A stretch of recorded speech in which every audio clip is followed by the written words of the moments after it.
Michelle, Mish, how are you? I'm good. Good morning.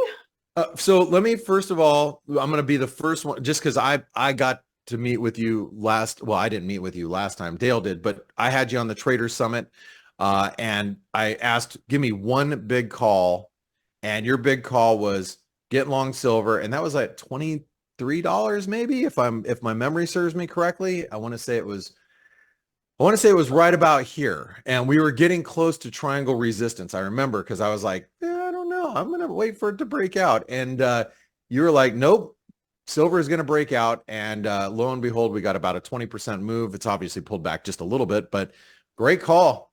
Great call. Well, thank you. And I think I heard you say the word before I came on, stagflation. Hmm. Yeah, and it's a word we've been tossing around for a couple of years now. And of course, these are the kinds of words that are scary because it is the worst situation for the Fed to be in, but they've kind of been painting themselves into a corner. So it's not really surprising now that you're starting to see people say it in the mainstream. I've even seen Jamie Dimon say the word now, not that he's any great authority since he seems to change his mind weekly, but nonetheless, yeah, it's kind of looking that way, which is one of the reasons why I like the metals at that particular time and still do, by the way. Okay, so it's a great segue into in your opinion, I mean, this is, you think about stagflationary environment and, even though I've been in the markets now for almost 30 years, 25 plus years since I've been on trading desks. You've been around longer. Um, but the reason why I say that is because your experience speaks volumes here.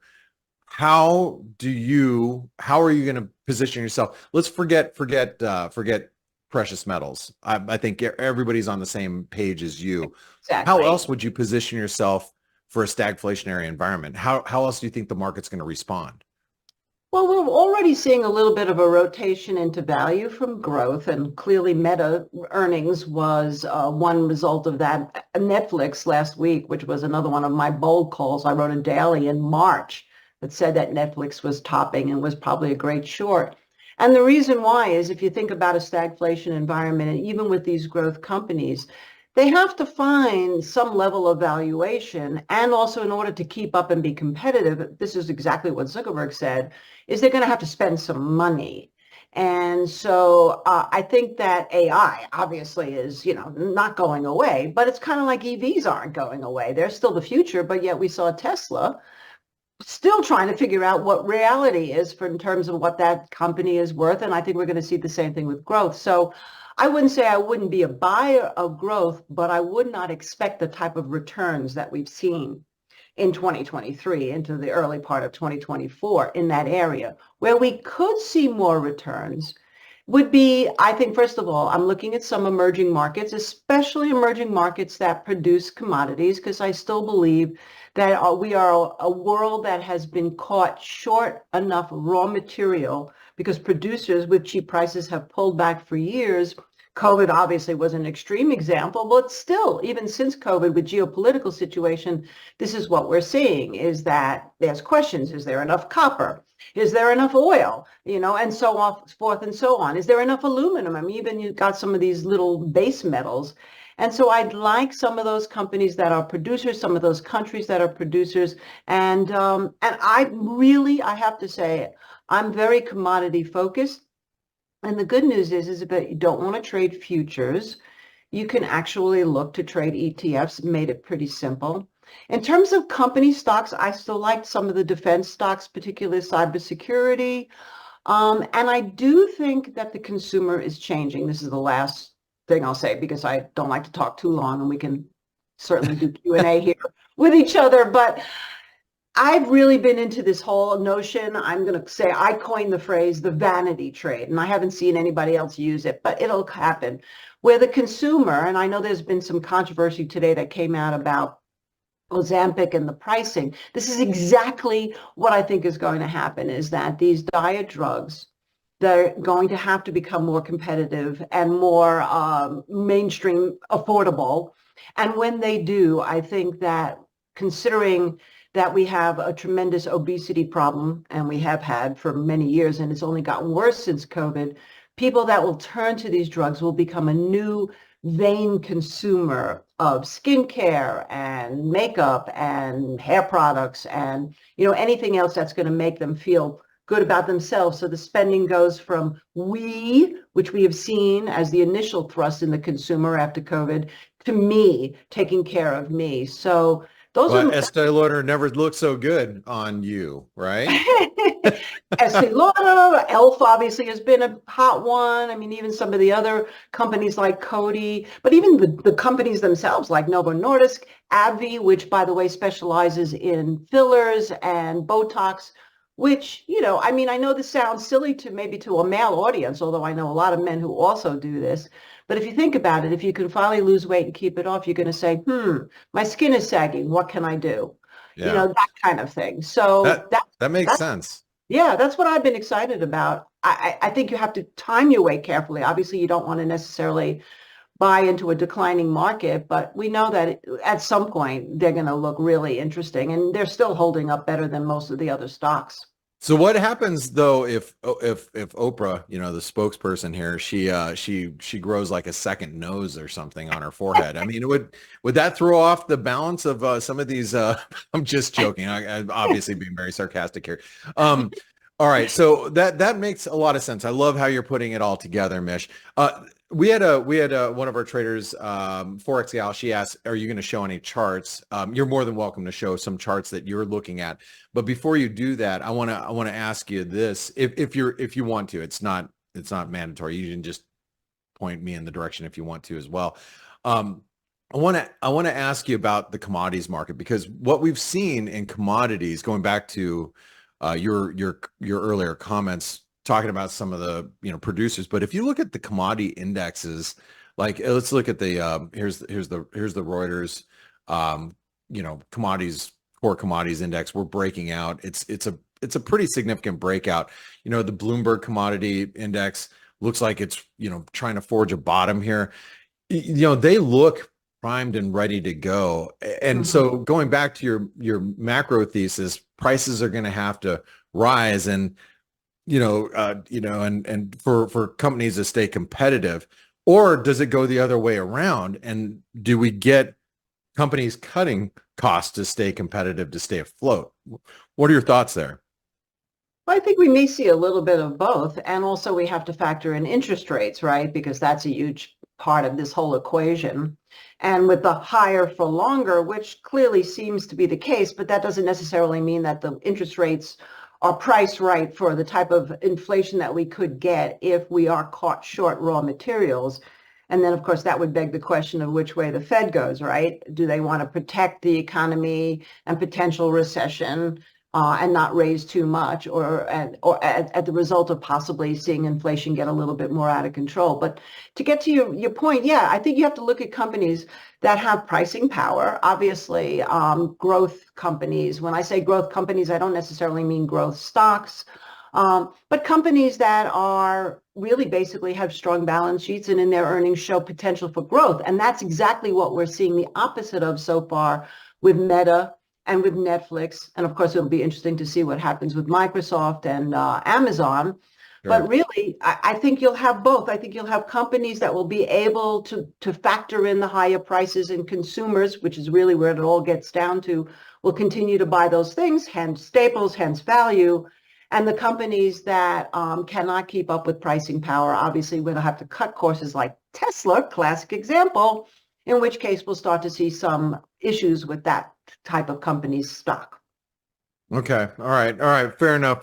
Did you want to show any charts? Again, it's not No, required no, if no. you're. I'd love to show one chart in particular. Well, actually, a Yep. couple of charts, because, I'm all about the macro, right? So let me just get to You're the all right. about the macro, but you're also about the technicals, and that's what I love about you, Mish.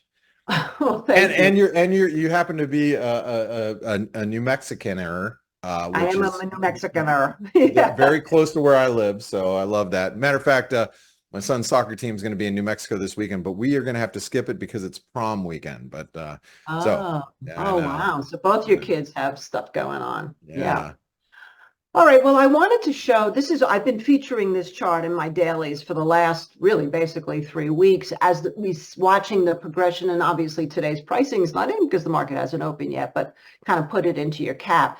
These are weekly charts. This is my economic modern family, and for me, and for many others, happily, after all these years, the economic modern family has been a great story to tell about the market. And so we won't spend a lot of time on each, but I'll just say that what I had noticed is that we had these weekly sort of trading ranges throughout March and into the beginning of April. And those all in every single area, except for one, broke down. But interestingly enough, after they broke down, and that's, so I started to say caution in the market here in my dailies, looking at XRT, granny retail, of course, so important to GDP. But what happened was XRT fell right into the 200 week. So this makes it so clear. If we cannot hold this 200 week moving average, then clearly we have to find another level. Next support maybe would be down around 67 at the 50 week. We don't know, maybe a little bit lower. But I would think at that point we would start to think that, yeah, maybe we're at a better place to start buying as opposed to right here. I would only be a buyer right here, aggressive buyer of equities, is if this really holds up and starts to creep back up, say through 73 and then 75 back into the channel. So this is a choppy zone, and that's why people are getting chopped up.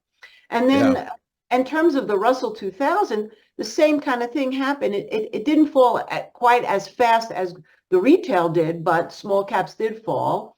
And again, held the 200-week moving average. So far, what we're having is an inside week, which is great. I mean, for me as a technician, that's like a dream, because really all you have to do is be extremely patient and say, okay, we get through last week's high back into the channel, buy small caps. They look great. Opposite, of course, we break that 200 week. Here you can see the 50 week is closer, but getting down to around that 188 level, which is kind of where IWM broke out from, makes sense. And IBB, of course, has been the biotech has been the weak link all along. And none of these, by the way, cleared above the weekly channels. But you can see this broke down and broke the 50 and is also having an inside week. 125 for IBB seems like a good level, but we won't know that unless we get back through the 50 and really back through 130. Can I ask you a question? I'm going to just add right here, because you're talking about obviously the IBB. At what point do you shift your focus and say, I don't need to be buying things anymore? Where's that level for you, and what would you be looking at where you're like, okay, I need to actually sideline myself on the buy side and be more focused on the short side of the market? Is there something that would trigger that type of idea for you? Well, it's already triggered for me in the growth stocks. This is what I was saying, is I put out this bold report on March 15th that Netflix had topped out. Right. And yeah, so in terms of that area, you already had opportunities to go short. And I still see a lot of analysts who just, basically are one note. Yeah, AI is the future. You got to buy these dips. And as I said, the people who were buying dips in Tesla have gotten hurt. And the same thing could happen with Meta. We don't know. Obviously, the other companies haven't reported yet. It'll be interesting to see. I would say if I had a bet on one of them as a more stable, it might be Amazon. But then again, Amazon gets a lot of their cheap products from China, and that's a whole other story we won't get into. So what I'm really saying is I'm already not necessarily looking to buy equities at this point until it proves to me that it can hold. And if these levels can hold, yeah, we might have a better short-term type of short scenario, or at least, go more into cash, which isn't even that bad, really, if you think about it in terms of fixed income, because you're still getting about 5.5%. So, this is a whole new game, because people are so used to buying the dip, assuming that the Fed is going to come into the rescue, 40 years of accommodative Fed policy, right? And those days are over. So I think this is a much more interesting, but also for people who aren't as experienced as you and I, maybe a more dangerous game as far as the classic buy the dip. And again, we're talking equities. So I really love the opportunity. Rather than focus so much on where do I go short, I think you got to really look at a lot of the commodities. And I've been very vocal about it on Twitter. I said, buy wheat. Wheat has gone straight up. Watching natural gas, but not yet. Watching sugar, but not yet. But buy silver, buy copper, buy gold, buy miners. And I'm watching uranium, I'm watching lithium, I'm watching aluminum, I'm watching all these things. They haven't necessarily given me the signal, but that's where you got to find new tools in your toolbox if we're going into stagflation, and it may not necessarily be companies. This Yeah, is this is yeah. the Well, question. Mish, when I got my Series 7 in 1995. And I know you were already, on trading floors and whatnot. That's when I started in the business, and we were very much at that point in time, it was a stock pickers market. And I know in today's world, it's very easy to have passive funds and just to be long the S&P and long, whatever, and not really taking much initiative to having choice in the matter on what you're buying or selling. And there's been a lot of debate surrounding that. That time is long gone. We are back and going to be in a world where you really have to be more selective in where you're putting your money. And that broadly would tell me that we are going to be more range bound in the years and decades ahead versus what you've seen during this boomer period in the markets over the course of the last, 20 some odd years. What do you have to say about that? And do you agree with that idea? I do actually, and particularly again, I know I'm really beating up on the growth stocks here, but particularly the growth stocks, and I cannot say enough how dangerous it is. I coil when I hear these analysts who have looked like geniuses over the last several years, although in 2022 that of course was much tougher.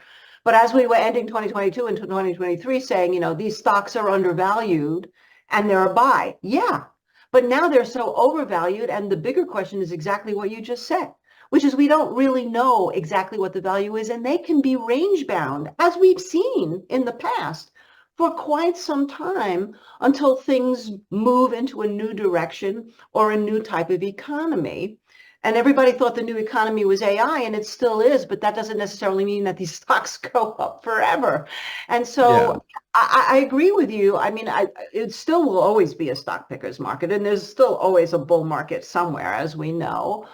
But the major themes that we came into with AI and EVs, I think EVs have already shown that they're having issues really getting into mass adoption because of infrastructure, et cetera, et cetera, et cetera. But now I think we're going to see the same kind of issues with these companies that are AI generated. AI is here, no doubt. I use it, most people use it, but not everybody uses it. It's not like a staple. So I think you got to really be aware. And in terms of the rest of the market, I mean, if we just kind of quickly finish the chart here, I think it'll give you some ideas. Right. Biotech could be something valuable. It could be. And that's why I like to look at the chart. But right now, it's just showing after tremendous weakness that it's catching its breath. Does that mean it'll get new air, getting ready to exhale? We don't know yet. Semiconductors, you can see, is much stronger down below that. I'll put my cursor here under the channel, inside weak, but it's not getting back through the channel. And if we cannot get through there, this only proves my point of what I'm saying. We could see companies like NVIDIA and other chips companies and AI related companies sell off more. And transportation, same thing, stronger, but still showing more of a decline. And then finally, though, on the opposite side, so we have two potential opportunities, right? We're saying small caps, maybe, if IWM can get through 200, maybe IBB if it can get back through 130, maybe Granny, although I would be less inclined to think. But regional banks, to me, have my biggest interest right now. I had mentioned that they never broke the bottom of the weekly channel. They've been in this 45 to 50 range for seems like forever. And they touched on the 50-week when we had that big sell-off last week.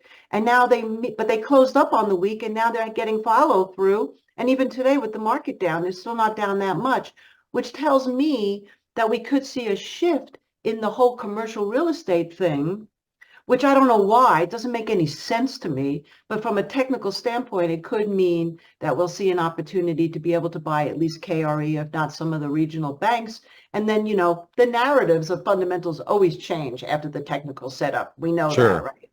So that's kind of how I'm looking at things right now. And the other thing I wanted to show you guys, because, I'm huge into the junk bonds, is these junk bonds. And I'm sorry, I don't have my white chart set up here. But what's interesting about this is that this real motion indicator we have here, which I'm having a little trouble getting blown up. Essentially, you can see it's the dots, red dots are sitting right under the 200, yet this is above the 200. So we're getting a little bit of a bearish divergence. This is the 6-month calendar range low, which we broke, got to the 200-day, and now on yesterday, 2 days ago, we got above it, and then yesterday we started to sell off, and now look at our bid offer on the opening here. It's pretty far, 75.26 to 76.40, won't come in that low. But if this breaks down under this 200-week moving average with this declining momentum and this huge top, look at the range that we've had basically sideways since December, then I think you have to be careful pretty much everywhere, maybe even some commodities too, liquidity, but except probably gold, because everybody's going to continue to think that this means we're going into some major credit default. We've heard people talk about it. People say, it hasn't happened. When is it going to happen? It could still happen. So watch these junk bonds, because that'll give you your clue. All right. Well, Mish, I'll tell you, I have a feeling that in the coming months we're going to hear that nasty S word a little bit more that we talked about when we first came on. High prices, lower growth, slower growth, stagflation might be the term. And Tony said something which is really interesting. He said, "I hear the same advice every 10 years or so, and it's always burned me."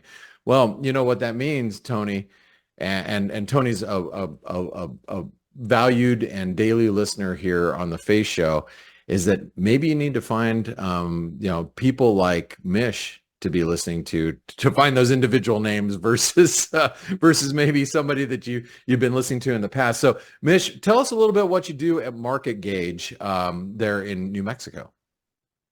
Well, my official title used to be Director of Trading Education Research, but it was such a mouthful, we changed it to Chief Strategist. There we go. Yeah, but I still write. I really am into education. And so I teach. I teach through obviously my dailies, through my media appearances, through interviews with you guys, which I've been doing for years, and I love you guys. And I'm sorry that Dale wasn't here today. Please say hi. I will. He'll be back. Yeah, I also co-manage our asset management company called MGAM. So we actually have all these blends that we have created, algorithmic models that really basically run the gamut from GEMS, which is global economic macro, to sector rotation, to large cap leaders, small cap leaders, et cetera. And then you get a blend, and you can either buy the subscriptions or you can give us the money and we'll run it for you depending on your appetite for risk. So I'm kind of all over the map. I try to trade. I do discretionary trading. We have a membership where people come and coach with me once a month and get some of our products. And I'm easy to find on Twitter, and I like to help people. And so if you ever have any questions at Market Minute, just find me and ask me, and I'll be happy to help you. Well, Mish, I'll tell you, it's always nice and very much a pleasure to meet with you. And I know we met probably about a month and a half ago on Trader Summit.